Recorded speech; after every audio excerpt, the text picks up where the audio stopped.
सच कहेला ई दुनिया में प्यार धोखाबाजी बहुत, मीठ बोल के दिल से लगा के, मीठ बोल के दिल से लगा के पीठ में खंजर मारेला। हेलो हाय नमस्ते नमस्कार, बहुत बहुत स्वागत कर रहा छी मैथिली सीरीज के फेसबुक ई पेज पर। अपने सबके बहुत बहुत स्वागत रहा। यदि अपने सब फेसबुक द्वारा देख रहा छी तो अपने सब पेज के फॉलो कर ले, वीडियो के लाइक कर दियो, कमेंट कर दिया।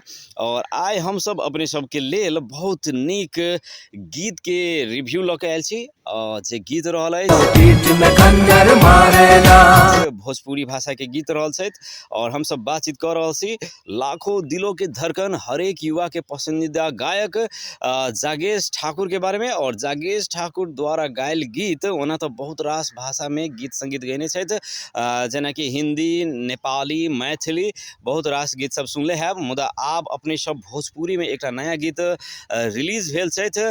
गीत के बोल रहा है पीठ में खंजर मारेला।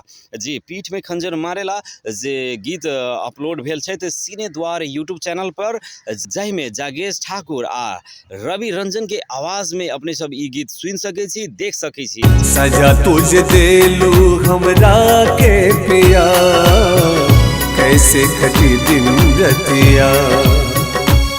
में विक्रम गुप्ता, आयुषा विश्वकर्मा आ राजू यादव द्वारा अभिनय कैल गेल ई गीत जे म्यूजिक वीडियो रहल अछि, तो अपने सब जरूर सीने द्वार यूट्यूब चैनल पर जाकर देख सके छी। जे अपने सब बहुत नीक गीत, जे काफ़ी कनप्रिय गीत रहा है, सैड गीत रहा है। भोजपुरी में पहिल बेर एक कव्वाली स्टाइल में गीत गैने छथि जागेश ठाकुर, जे अपने सबके सुन के बहुत अति कनप्रिय लागत। तो अपने सब जरूर एक बेर जरूर विजिट करब। सीने द्वार यूट्यूब चैनल पर छथि। गीत के बोल रहा है पीठ में खंजर मारेला। पहिल बेर ई गीत हम सब भोजपुरी में गीत गाबैत हम सब जागेश ठाकुर के देखली, सुनली, बहुत नीक लागल। अपने सबके केहन लागल से अपने सब कमेंट कर सके छी। और अपने सबके बता दी कि जागेश ठाकुर के अपने के कौन गीत फेवरेट रहा है से कमेंट कर दी।